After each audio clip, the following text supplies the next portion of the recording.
Lagi-lagi kita tercengang atau terkagum oleh sosok Kiai Haji Abdul Wahab Hasbullah atau Mbah Wahab. Banyak ide-ide briliannya, termasuk juga ide halal bihalal yang konon kabarnya ketika 1948 itu terjadi konflik yang luar biasa. Kemudian Bung Karno ingin menyatukan kekuatan-kekuatan tersebut, sehingga muncullah ide brilian dari Mbah Wahab. Kata halal bihalal yang sekaligus juga disertai dengan implementasi halal bihalal, yaitu dari Mbah Wahab Hasbullah. Seperti yang Pak Yusuf katakan tadi, ketika Indonesia sudah merdeka, tidak selesai begitu saja kan, banyak pergolakan-pergolakan. Pada tahun 1948 itu ya mungkin di situ puncaknya antara tokoh A dengan tokoh B, kalau dikerucutkan itu antara haluan kanan dan kiri. Itu terlalu meruncing, bahkan pada saat itu terjadi pemberontakan DITI kan. Maka PKI juga 48 ya.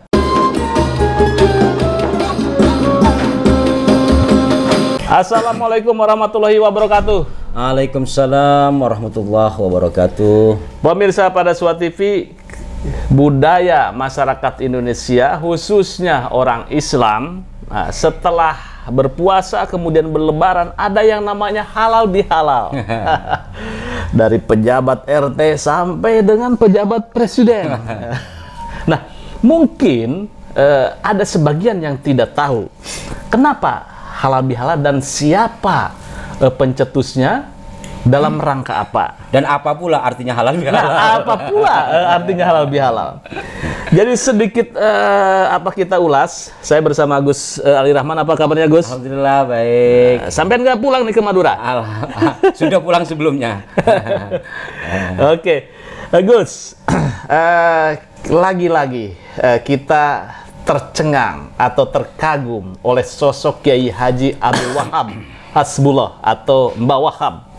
Banyak ide-ide briliannya, termasuk juga ide halal bihalal yang konon kabarnya ketika 1948 itu terjadi konflik yang luar biasa. Ada faksi PKI, faksi nasionalis, faksi NU.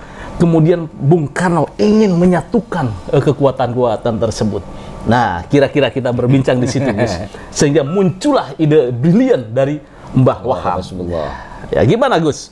Kalau menurut Anda yang pernah Anda baca, kemudian juga pernah Anda elaborasi. Kalau terkait dengan peristilahan kata halal bihalal ini, setidaknya ada dua versi ya. Versi pertama mengatakan sudah ada kata halal bihalal itu di Kamus Bahasa Jawa sejak 1938. Tapi yang umum kita ketahui, kata halal bihalal yang sekaligus juga disertai dengan implementasi halal bihalal, yaitu dari Mbah Wahab Hasbullah. Seperti yang Pak Yusuf katakan tadi, ketika Indonesia sudah merdeka, tidak selesai begitu saja kan, banyak pergolakan-pergolakan. Pada tahun 1948 itu ya mungkin di situ puncaknya antara tokoh A dengan tokoh B, kalau dikerucutkan itu antara haluan kanan dan kiri. Itu terlalu meruncing, bahkan pada saat itu terjadi pemberontakan DITI kan.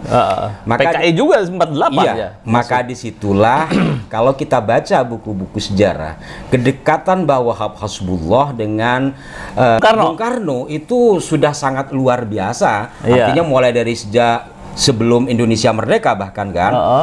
Dan banyak ide-ide yang disampaikan kepada Bung Karno.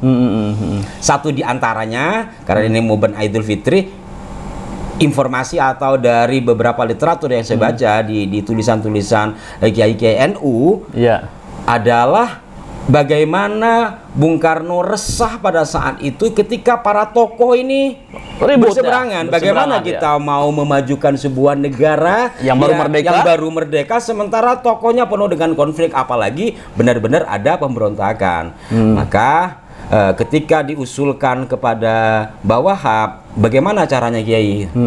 Jadi saya ingat ketika Trikora juga begitu kan. Terus Mbah Wahab silaturahmi. Istilah dulu itu silaturahmi, sekarang jadi silaturahim. Kan jadi diarabkan. Kalau dulu kan Arab di Indonesia kan. Silaturahmi nasional lah mungkin begitu.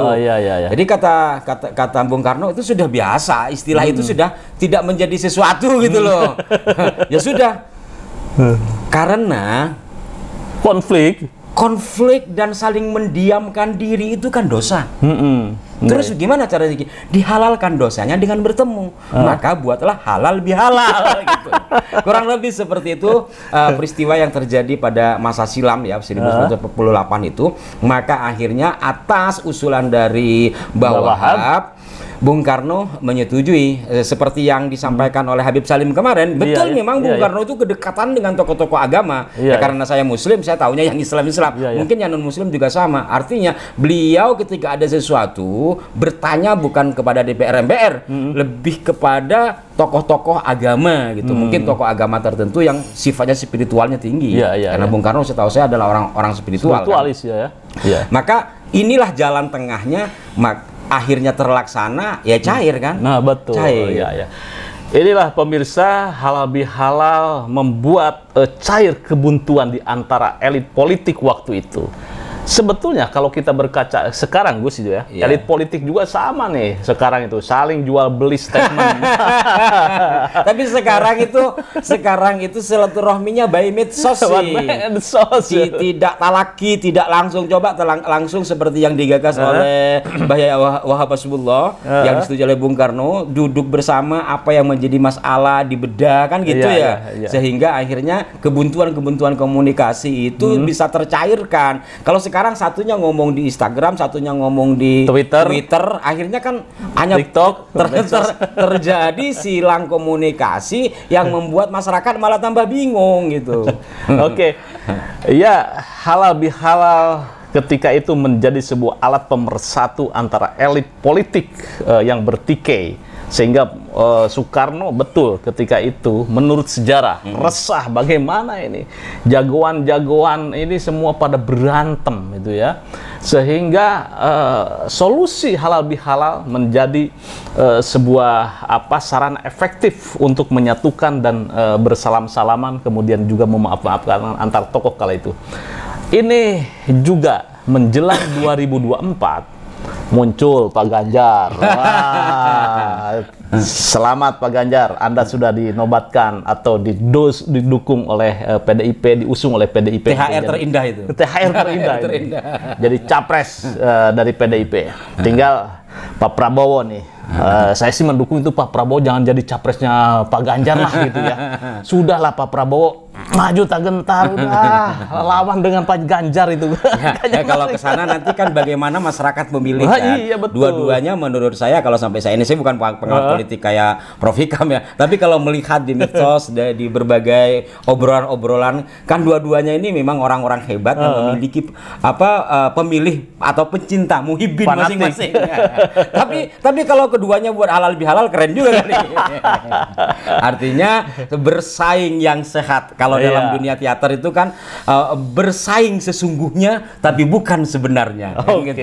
Sesungguh-sungguh bersaing untuk mendapatkan simpati masyarakat agar dipilih, tapi tidak sebenarnya, artinya selesai salaman lagi halal bihalal itu. Jadi bertarung sesungguhnya tetapi bukan bertarung sebenarnya.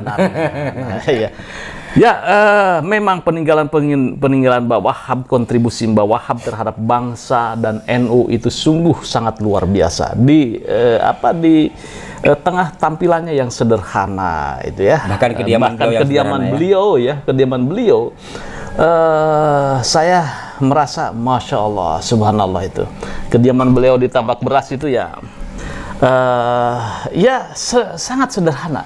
Kalau ingat Mbah Wahab ya, saya ingat ketika Trikora itu kan kalau yang saya baca juga berasal dari inisiatif Mbah Wahab. Jadi awalnya memang kedua tokoh ini luar biasa ya. Jadi saling komunikasinya. Nanya kan Kiai, kalau umpamanya kita punya barang, terus diambil orang, hukumnya apa Kiai? Haram. Itu gosok. Gasap gitu kalau istilah pesantrennya. Gosap itu apa? Ya memakai punya orang tidak izin. Itu terkait dengan Papua waktu itu kan. Itu kan milik kita, tapi dianggap sebagai bagian dari provinsinya Belanda kan? Ya. Maka itu gosap kata Mbah Wahab. Caranya gimana Kiai? Ya ambil. Kalau nggak dikasih, paksa. Keren. Terus caranya kalau paksa nggak bisa, Ya berperang. Lah di situ kemudian kan posisi Bung Karno sedang terjepit baik dalam ataupun luar negeri. Di dalam negeri Bung Karno juga kalau istilah sekarang oposisi gitu ya. Bahkan pencang. Bahkan oposisinya kawan sendiri gitu kan Pak Hatta waktu itu. Tetapi dengan skenario yang dibuat oleh Mbah Wahab yang dikenal dengan istilah Cancut Taliwondo, akhirnya muncullah Trikora dan pada saat itu Amerika yang acuh terhadap Indonesia untuk memberikan bantuan persenjataan, bahwa Pak Karno yang termotivasi oleh Mbah Wahab menghubungi Soviet, dapatlah persenjataan yang lebih canggih sehingga memenangkan peperangan dengan Belanda. Amerika kaget. Waduh, itu tidak luar lepas. biasa. Ya ini tidak membesar-besarkan Mbah Wahab, tapi ada runtutan peristiwa ke sana. Konflik besar terkait sebuah wilayah. Itu bisa diselesaikan dengan kesungguhan Bung Karno dan inisiatif dari Mbah Wahab. Konflik yang di dalam internal malah diselesaikan dengan cara halal bihalal. Ya, pemirsa, kalau kita melihat Gus ya, setback ke belakang itu ya, kita merindukan sosok tokoh seperti Mbah Wahab. Mulai dari kealimannya, kemudian kedekatannya dengan golongan, juga kedekatannya dengan Bung Karno atau presiden, kemudian memberikan kontribusi yang luar biasa sehingga persoalan-persoalan bangsa ini bisa diselesaikan dengan indah. Oke Gus, kita closing statement, tapi sebelum kita closing statement kita bacakan Fatihah terhadap sosok Kiai Haji Wahab Hasbullah, yaitu pahlawan nasional, pemersatu bangsa, orang yang brilian, selalu memberikan solusi yang genuine terhadap Soekarno. Dan kedua sosok antara Mbah Wahab dengan Soekarno ini luar biasa ini, sinerginya. Sehingga bangsa Indonesia atau negara Republik Indonesia sampai sekarang masih utuh. Al-Fatihah.